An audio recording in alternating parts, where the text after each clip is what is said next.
बिस्मिल्लाहिर्रहमानिर्रहीम। अस्सलाम वालेकुम। एक बादशाह ने रात को एक अजीब व गरीब ख्वाब देखा कि एक और बादशाह से कह रही थी कि आज आऊँ या कल आऊँ। बादशाह डर गया और उसकी आंख खुल गई। दूसरे दिन दोबारा बादशाह को वही ख्वाब आया तो बादशाह ने अपनी बेटी महरुन्निसा से ख्वाब की तबीर पूछी। शहजादी महरुन्निसा ख्वाबों की तबीर का इल्म रखती थी। शहजादी ने बादशाह से कहा कि इस बार अगर आपको ख्वाब में वही औरत आकर पूछे कि आज जाऊं या कल आऊं तो आप उसे कह देना कि ना आज आओ और ना कल, बल्कि अभी के अभी आ जाओ। बादशाह ने अपनी बेटी की बात पर अमल किया और सो गया। रात को वही औरत ख्वाब में आई और पहले वाले सवाल किया। बादशाह ने औरत से कहा तुम अभी के अभी आ जाओ। ये सुनकर औरत मुस्कुराई और गायब हो गई। सुबह बादशाह जैसे ही नींद से बेदार हुआ तो एक दरबारी ने बादशाह को इतला दी कि पड़ोसी मुल्क के बादशाह ने हमारे मुल्क पर हमला कर दिया है। बादशाह ने फौरन अपनी फौज को हुक्म दिया कि जंग के लिए तैयारी की जाए, मगर दुश्मन अफवाज ने अचानक हमला कर दिया था, इसलिए इनके हमले का जवाब देना इतना आसान न था और बादशाह की फौज को पसपाई इख्तियार करनी पड़ी।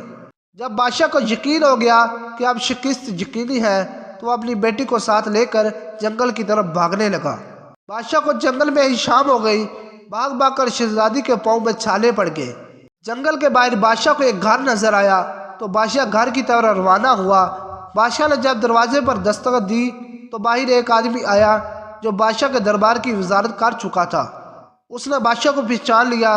बादशाह ने वजीर को सब बताया तो वजीर ने कहा कि आप जितने दिन चाहें मेरे घर में रह सकते हैं, क्योंकि आपके मेरे ऊपर बहुत सारे एहसानात हैं और आपकी खिदमत करके मुझे बहुत अच्छा महसूस होगा। रात हुई तो बादशाह को वजीर और उसकी बीवी की बातों की आवाज़ आई। वजीर अपनी बीवी से कह रहा था कि ये मुसीबत अब पता नहीं कितने दिन हमारे घर रहेगी। अब ये बादशाह नहीं बल्कि फ़कीर बन चुका है। बादशाह ने वजीर की यह बात सुनी तो उसे बहुत अफसोस हुआ और सुबह होते ही शहजादी को लेकर वजीर के घर से निकल गया। वजीर ने रोकना चाहा तो बादशाह ने कहा कि मैं आपकी मेहमान नवाजी से काफ़ी मुतासिर हो चुका हूँ, अब मजीद आपको तकलीफ नहीं देना चाहता। बादशाह आगे बढ़ा तो सरहद के पार एक छोटी सी रियासत में दाखिल हुआ। इस रियासत के नवाब ने बादशाह को देखा तो बहुत खुश हुआ। वो नवाब बादशाह का पुराना दोस्त था। जब उसे हकीकत का पता चला तो उसे बहुत दुख हुआ। नवाब बादशाह को अपने घर ले आया और पहली ही रात नवाब की बीवी मर गई। नवाब एक आमिल को अपने घर ले आया तो आमिल ने अपने अमल से नवाब को बताया कि जो मेहमान आपके घर ठहरे हैं ये आपके लिए मनहूस है। बादशाह ने जब यह सुना तो चुपके से नवाब के घर से भी रवाना हो गया। बादशाह को अपने महल की ऐशो इशरत बहुत याद आ रही थी। आगे जाकर बादशाह की नज़र एक महल पर पड़ी। बादशाह को यह जगह कुछ जानी पहचानी सी लगी। अचानक बादशाह को याद आया कि ये तो मेरे दामाद का घर है, जहाँ बादशाह ने अपनी बड़ी बेटी की शादी की थी। जब बेटी ने अपने बाप और बहन को इस हालत में देखा तो बहुत रोई और उनको अंदर ले गई। थका हारा बादशाह जब सोने लगा तो उसकी नज़र छत पर लगे एक सोने के फनूस पर पड़ी। जब उसने गौर से देखा तो फनूस को एक दीमक नुमा कीड़ा खा रहा था।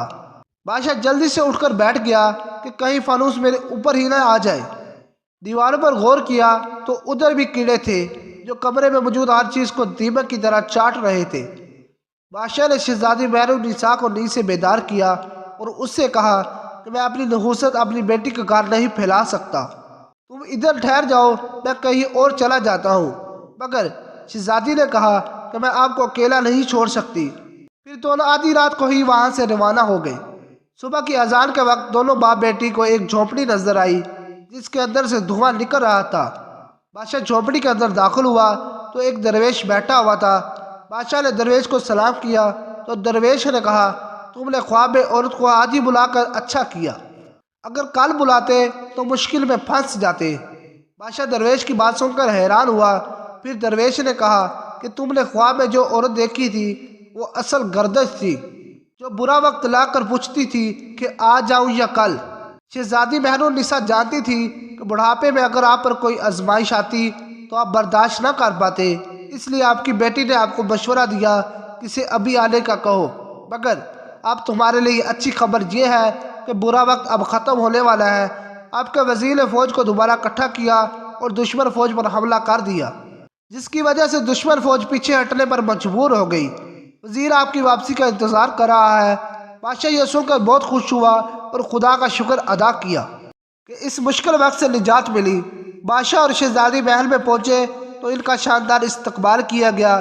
کسی بھی مشکل گھڑی میں اگر صبر سے کام لیا جائے تو اچھا وقت ضرور آتا ہے۔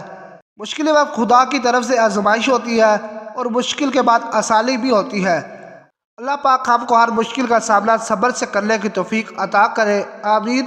اگر ویڈیو اچھی لگی ہے تو میری ویڈیو کو لائک اور چینل کو سبسکرائب ضرور کیجیے گا۔ اللہ حافظ۔